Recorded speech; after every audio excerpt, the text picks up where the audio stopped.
Травматология жана ортопедия илим изилдөө борборунун мурунку жетекчиси Сабырбек Жумабеков президент Садыр Жапаров менен жолугат. Жолугушуу бүгүн 11 февралда боло турганын дарыгер өзү билдирди. Маалым болгондой, Жумабеков иш бөлмөсүндө жыйын өткөрүп, бүгүн саат 10:00 президент менен жолуга турганын журналисттерге маалымдаган. Башкы прокуратура азырынча Адахан Мадымаровдун статусу күбө катары турат. Жогорку кеңештин депутаты Бүтүн Кыргызстан партиясынын лидери Адахан Мадымаровдун статусу күбө катары турат. Бул тууралуу башкы прокуратура билдирген. Маалыматка ылайык, кечээ башкы прокуратура Адахан Мадымаровду кылмыш жоопкерчилигине тартууга макулдук берүү маселеси боюнча жогорку кеңешке кайрылган. Мадымаров өзүнө карата чыккынчылык беренеси боюнча иш козголуп жатканын айткан. Акылбек Жапаровду эгер иштетчү болсоңор, чөнтөгүн тигип иштеткиле деп жүрөт. Чөнтөгүн тигип коюп иштеткиле дейт. Андан башка дагы сөздөр айтылып жүрөт. Акылбек Жапаров төрөлгөндө еврейлер ыйлаптыр дейт. Мамлекетибиздин тарыхында мурунку президенттерден тушунда такталбаган маалыматтар боюнча Кумтөрдөн 3 миллиондон 5 миллионго чейин пара алынган деп билдирди жогорку кеңештин жыйынында депутат Жеңишбек Токторбаев. Ал белгилегендей, азыр бийлик алмашып, Кумтөр элдин колуна өттү. Анын айтымында, Кумтөрдүн ишмердүүлүгү боюнча депутат министрлер кабинетинин башчысы Акылбек Жапаровго бир нече жолу кайрылган, бирок ал аны көзгө албай койгон. Ушул Кумтөр боюнча мен бир нече жолу акылдуу Акылбек Жапаровго кайрылдым. Алмаз Абычанович, жазып алыңызчы. Акылдуу Акылбек Жапаровго кайрылдым.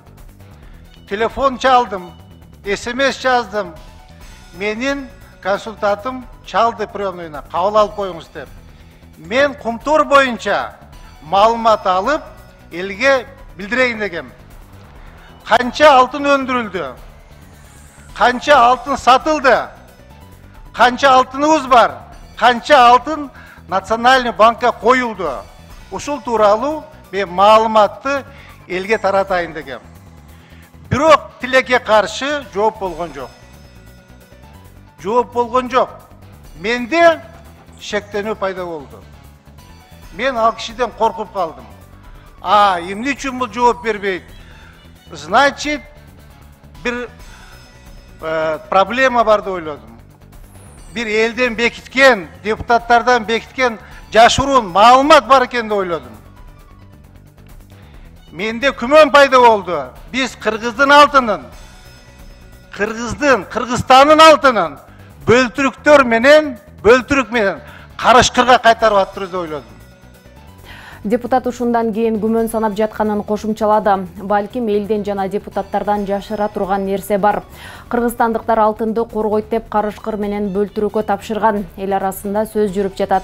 Акылбек Жапаров иштесин десеңер чөнтөгүн тиктирип койгула дейт депутат. Мынакей Акылбек Жапаров жөнүндө абдан сөз көп.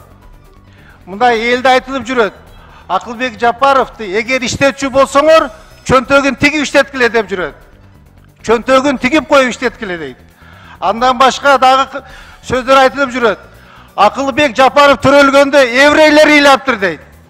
Жогорку кеңештин мурдагы депутаты алдамчылык фактысы боюнча кармалды. Тактап айтканда, ошол кездеги Кыргыз Республикасынын жогорку кеңештин депутаты Алярбек Абджалиевден 2 миллион АКШ доллары өлчөмдөгү зыян тарткандыгы тууралуу УКМКга ишкер арызы менен кайрылган. Текшерүүнүн жыйынтыгында арыз ээсинин жүйөлөрүн тастыкталып, алынган материалдар бул факты боюнча Кыргыз Республикасынын кылмыш жазык кодексинин 209 беренеси алдамчылык боюнча кылмыш ишин козгоо жөнүндө чечим кабыл алууга негиз болгон.